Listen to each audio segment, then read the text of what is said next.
Dear students, मैं doctor पवन वासनीवाल आपका स्वागत करता हूं, वेलकम करता हूं। दोस्तों, आज अपन बात करने वाले pharmaceutical chemistry D pharm part first.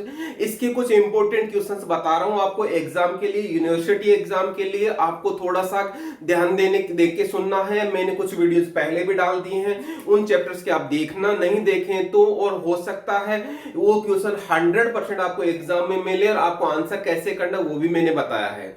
आज मैं नया टॉपिक, नया जो चैप्टर है उसके बारे में बताने वाला हूं। यदि आप चैनल पे पहली बार आए हैं और चैनल को सब्सक्राइब नहीं किया हो तो सब्सक्राइब कर लेना, क्योंकि मैं आपको पूरे फार्मेसी के वीडियोस बनाने वाला हूं, बताने वाला हूं आपके फ्यूचर के लिए, आपके करियर के लिए। तो ये ध्यान रखिएगा, पूरा का पूरा आपको मटेरियल मिलेगा। यहां मैं शुरुआत करता हूं। आगे बढ़ने से पहले देखना कौन सा टॉपिक बात कर रहे हैं।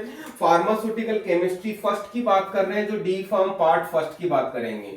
यहाँ पे टॉपिकल एजेंट्स है। टॉपिकल एजेंट्स में मैंने आपको इसके 3-4 क्लास होती है टॉपिकल एजेंट्स की। पहली आपकी ध्यान देना, यदि याद किया तो प्रोटेक्टिव है, उसका मैं डिस्कस कर चुका हूं। एंटी माइक्रोबियल दूसरा चैप्टर है इसी का, वो मैं कंप्लीट डिस्कस कर चुका हूं। आज मैं 2 टॉपिक यहाँ पे डिस्कस करूंगा आपका सिलेबस के हिसाब से। पहला टॉपिक है सल्फर एंड इट्स कंपाउंड, और दूसरा टॉपिक आपका एस्ट्रीजेंट। ओके, तो यहाँ पे जो क्वेश्चन बनता है, कौन सा क्वेश्चन बनता है, कौन सा आपका इंपॉर्टेंट है।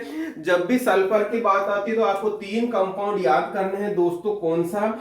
सबलाइम्ड सल्फर, दूसरा प्रेसिपिटेट सल्फर, और तीसरा यहाँ पे सेलेनियम सल्फाइड। तो यहाँ पे ये होगा, यहाँ पे मैं इनको सी और डी बोल देता हूं ताकि आपको कंफ्यूजन ना रहे। ओके, क्योंकि ए और बी हम पहले ही पढ़ चुके हैं और तीनों का एग्जांपल है तीनों। ओके, ये सल्फर के कंपाउंड्स के एग्जांपल है। उसी तरह से एस्ट्रीजेंट का है आपको एलम और जिंक सल्फेट। ओके, ये बहुत बार इंपॉर्टेंट क्वेश्चन बनता है, तो देखिएगा। अपन शुरुआत करते हैं। जनरली जो क्वेश्चन आता है दोस्तों, कौन सा पहले भी क्वेश्चन बनता है, सिंपल, बहुत सिंपल क्वेश्चन बनता है, शायद आपको पता भी होगा। तो देखिएगा, डिस्कस या right short note, right short note on sulphur and its compound. Okay, तो इसमें आपको क्या लिखना होता है ये समझाता हूं मैं आपको। सल्फर एंड इट्स कंपाउंड में ध्यान देना, मैंने पहले ही एग्जांपल के तौर पे लिख दिए हैं जो आपके सिलेबस में है, इन्हीं को आपको डिस्कस करना है। तो सबसे पहले ये क्या होते हैं, इनका डेफिनेशन लिखना है। डेफिनेशन में कि सल्फर कंपाउंड जनरली किस यूज में आते हैं और इसके कंपाउंड कौन कौन से हैं। साथ में आपको इसका क्लासिफिकेशन लिखना है। क्लासिफिकेशन में मतलब सल्फर कौन कौन सी फॉर्म में होते हैं और उनका थोड़ा थोड़ा डिस्क्रिप्शन मोड में लेके आना है, थोड़ा थोड़ा। और मैंने यहाँ पे कैसे लिया हुआ, पूरा का पूरा एक वीडियो बनाया हुआ सल्फर एंड कंपाउंड पे, तो वो आप पूरा देखेंगे, आपको पूरा समझ में आ जाएगा कि आपको इसमें लिखना क्या है।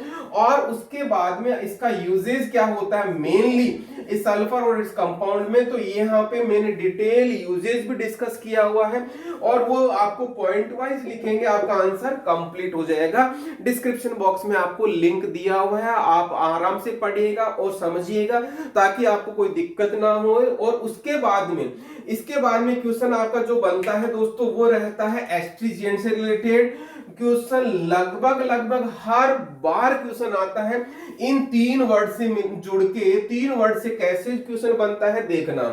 पहला एक ही मैं बोलूंगा इसमें, राइट शॉर्ट नोट ऑन। या तो एग्जामिनर पूछता है कौन सा, एस्ट्रीजेंट, या एग्जामिनर पूछता है एलम, या एग्जामिनर पूछता है जिंक सल्फेट। इन तीनों पे ही हर बार सवाल आता है। लगभग आप देखेंगे, कोई सा भी क्वेश्चन पेपर उठा के देख ले, उसमें ये क्वेश्चन तय है। तो आपको यहाँ पे एस्ट्रीजेंट क्या होता, पहले यदि एस्ट्रीजेंट पे शॉर्ट नोट आता है तो आपको आंसर क्या लिखना है मैं वो बताता हूं। सबसे पहले एस्ट्रीजेंट की डेफिनेशन।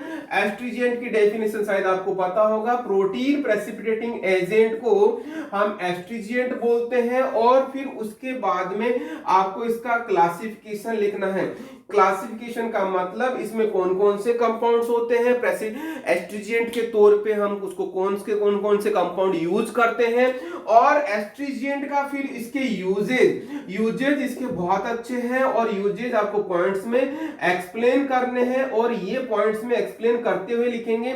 और यदि आपको इसका आंसर पता नहीं है, डिटेल नहीं पता है, तो डिस्क्रिप्शन बॉक्स में देखना, इसका लिंक मिला हुआ है। एस्ट्रीजेंट का पूरा वीडियो अलग से बनाया हुआ, उसका स्क्रीनशॉट लेना, ऐसा का ऐसा छाप के आ जाना, पूरे नंबर मिल जाएंगे, मेरा दावा है। ये तो हो गया आपका एस्ट्रीजेंट। उसी तरह से दोस्तों नेक्स्ट क्वेश्चन बनता है एलम और जिंक सल्फेट, इन दोनों पे ही क्वेश्चन आता है।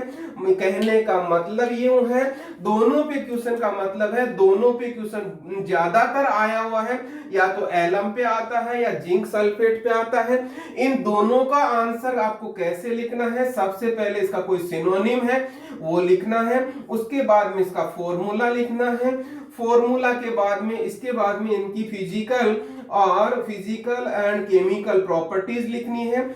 फिजिकल और केमिकल प्रॉपर्टीज के पहले यदि आप उसकी क्या लिखेंगे, उससे पहले उसकी आप प्रिपरेशन लिख देंगे, मतलब पहला पॉइंट ये, दूसरा पॉइंट ये, तीसरा पॉइंट ये करेंगे तो आपको ज्यादा अच्छा होगा। और उसके बाद में आप लिखेंगे इसकी इनकम्पेटिबिलिटी, केमिकल इनकम्पेटिबिलिटी के बाद में इसकी स्टोरेज लिखेंगे, स्टोरेज के बाद में इसके आप यूजेज लिखेंगे, यूजेज डिटेल में लिखना है।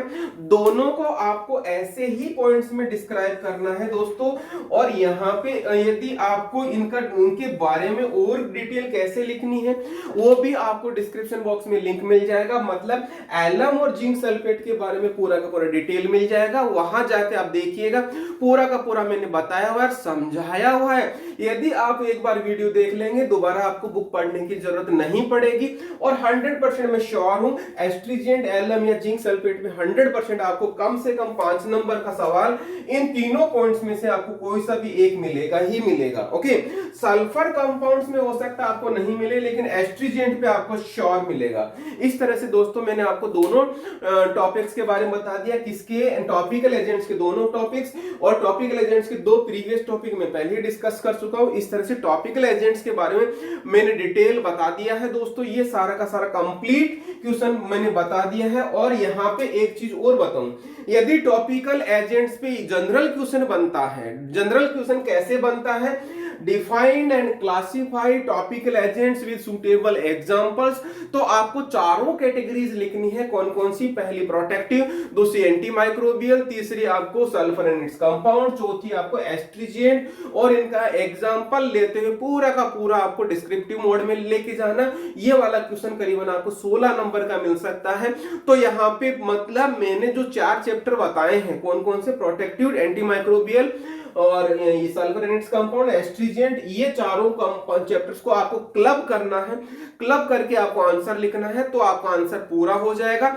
आप पॉइंट वाइज आंसर लिखेंगे, एग्जामिनर को बहुत अच्छा लगेगा और आपको नंबर मैक्सिमम मिलेंगे। इस तरह से इस चीज को मैं यहीं स्टॉप करता हूं दोस्तों। यदि आपने अभी भी चैनल को सब्सक्राइब नहीं किया हुआ, चैनल को सब्सक्राइब कर लें, बेल आइकन को इनेबल कर लें, और फिर से मैं एक नया वीडियो लेकर आऊंगा आपके लिए। तब तक धन्यवाद, थैंक यू वंस अगेन।